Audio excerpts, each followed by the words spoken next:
Star Wars for adults, and the stormtroopers are better shots.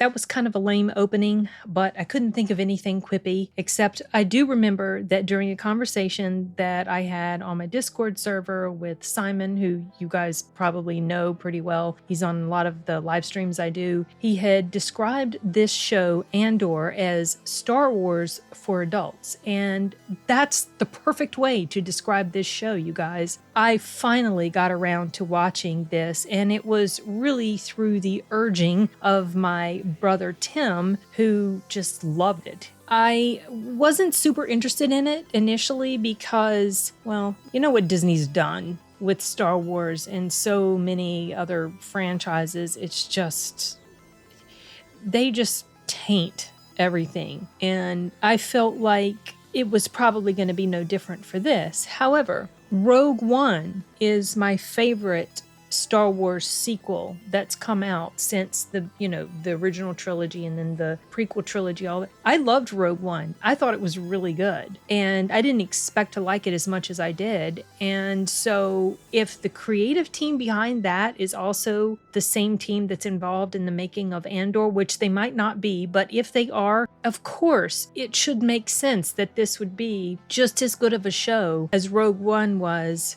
as a movie. So the premise of Andor is, and we all know what happens to Andor in Rogue One, but the premise of this is basically it's just showing how he became part of the rebel movement. Andor is just like this, he's like a thief, and he's on the wrong side of the law, and he becomes thrust into a situation where he's kind of forced into joining these.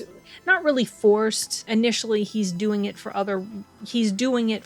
completely financial reasons, but along the way, his character evolution becomes what we knew him as in Rogue One. He's part of the rebel movement. And there are several things about this that I really like so much. It was darker. It was grittier. There wasn't a lot of Star Wars stuff going on. And by that, I mean, there were no lightsabers. There was no use of the Force. If you didn't know, go on, Levi. Go on. If you didn't know this was a Star Wars story, you would never guess it was a Star Wars story just because the tone of it is quite different. It gets into a lot of political sort of stuff that's happening, investigative stuff on the part of the people that work for the Empire, the security people and everything. And it feels like there's so much more at stake than in so many of the Star Wars things that we've seen, especially over the past few years. It's just got this weighty feel to it and unexpected things that happen and complex characters. Andor is complex, and the bad guys that are coming after him, they're complex. The girl who plays like the main security Empire person, whatever, she's the chick with the blonde hair and a bun, and she has maybe she's got a hat. Anyway, she was complex. And this other guy who had kind of fallen from grace in his pursuit of Andor,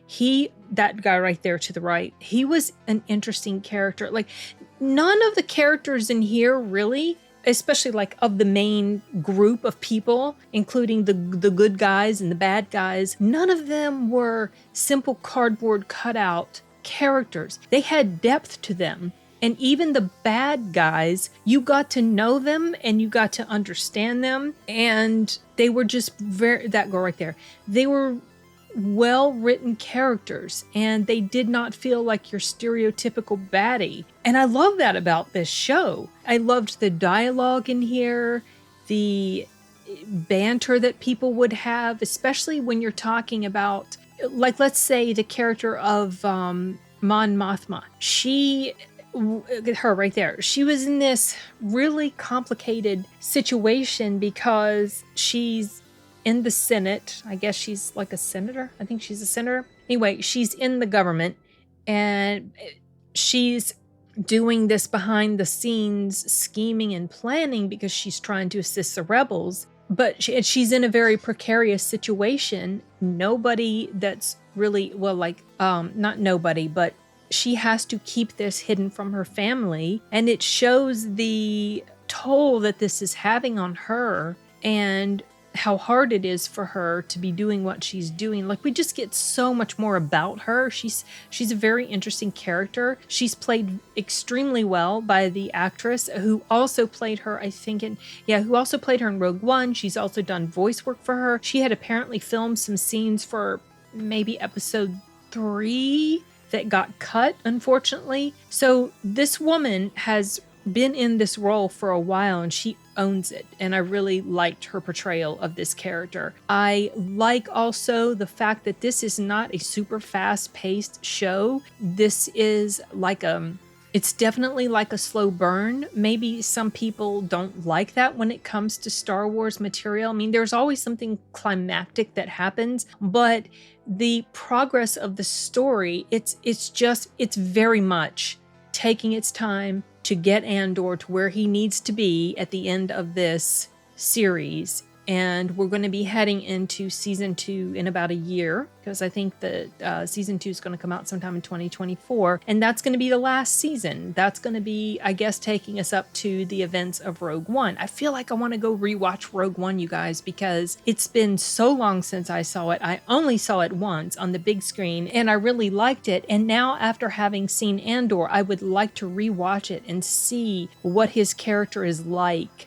Refresh my memory as to the way his character was in that movie. Something else I also liked is that in this show, we get more of his backstory than just Andor in the time leading directly up to Rogue One. We get flashbacks of his childhood and how he came to be where he ended up being when we first see him as an adult. And those flashbacks are interwoven, or they're interwoven with things that are happening in the present day that they're showing us, the parallels going on in between what's happening in present day and what happened way back when he was a kid. And it's just, the writing is so solid in here. I cannot think of a huge con in this show. In fact, I only wrote one con, just one. And I feel like that was a writing issue. I'll explain what it is. I'll try to be really vague though, because I don't want to give spoilers. There's a scene where,